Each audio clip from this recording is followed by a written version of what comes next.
Reactor online. Sensors online. Weapons online. All systems nominal. Hey everyone, B1B Flyer here. I'm going to show you how to use this contrast green to get this result even if you've never painted a miniature before. Here's what you're going to need.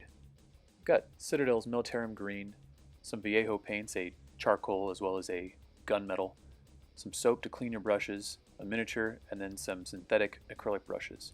For the primer I used Krylon Fusion Gloss for plastic. It leaves a nice smooth finish that the contrast paint really does well with.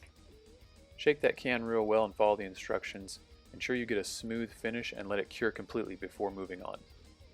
Now we're ready to apply the contrast paint. Have a paper towel handy for cleanup. You also want to make sure you shake the bottle well. The contrast paint has a tendency to settle. I like to throw in an agitator, either a piece of sprue or even a glass ball or something like that, and make sure you shake the paint up really well. You don't want any of that settled media down at the bottom. Shake it up every time before you apply the paint. I'm using an inexpensive medium-sized synthetic brush that I got at an art supply store.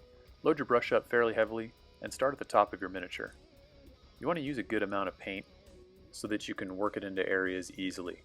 You don't want to get too much so that it's splattering or dripping all over, but you can see here I'm keeping the brush loaded and then going back to the paint pot repeatedly to use a good amount of paint. I'm trying to find all the crevices, cracks, and areas where the paint won't just work its way on its own. You really have to be proactive on this. You'll need to double check as you work to see if any spots might have gotten missed.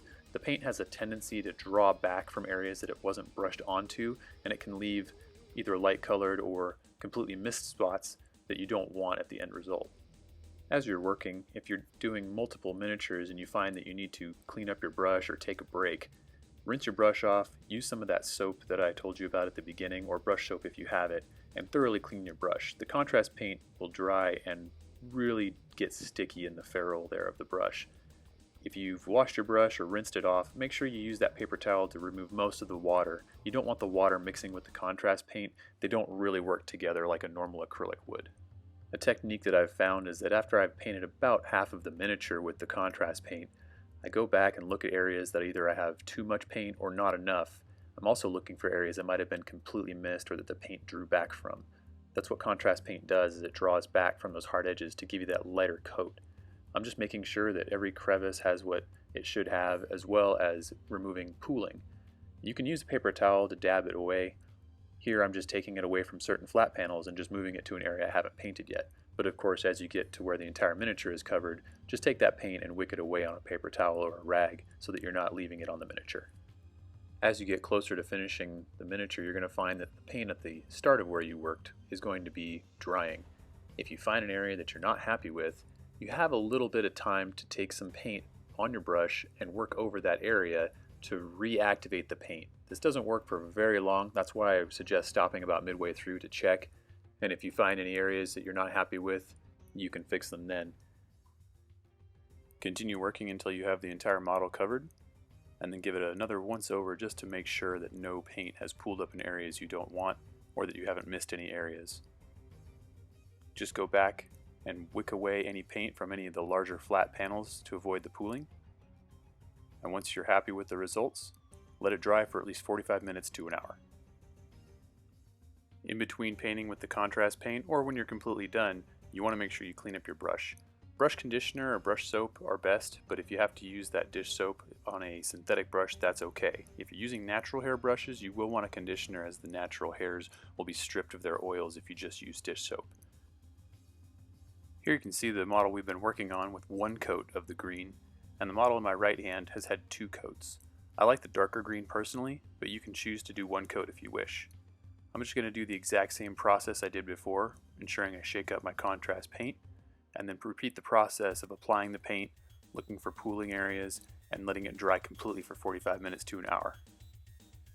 While my model was drying, I grabbed a medium brown. This is a chocolate brown from Viejo, and I'm going to start working on the bases. And I know this isn't part of the actual paint job that I'm trying to teach, but I wanted to demonstrate that you can maximize your time, or at the very least you can work on something else on one of your other models as they're more close to being dry, and then become more efficient and work an assembly line if you're doing multiple models.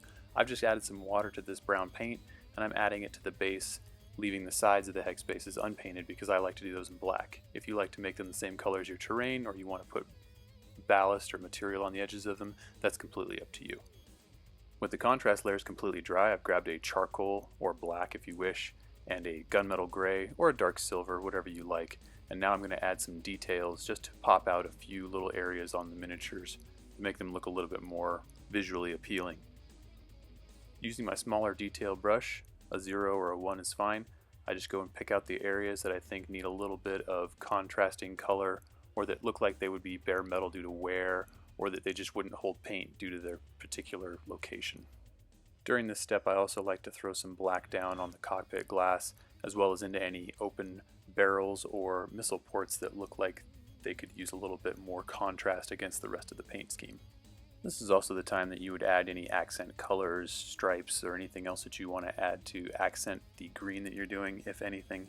I'm not going to show any of that because I think you can do that on your own or decide what it is you want to do, and this is a very basic beginner tutorial.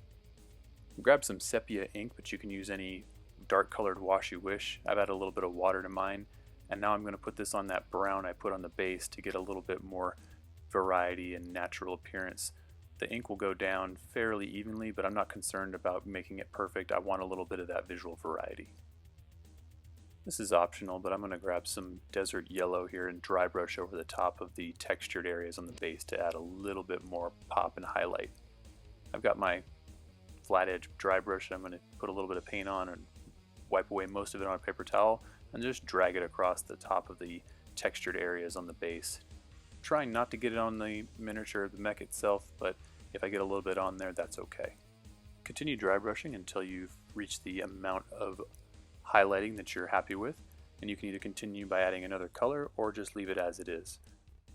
If you do decide you want to do another layer of dry brushing, I like to use this bone white. I think it gets a good overall final highlight to the raised most highest areas of the base.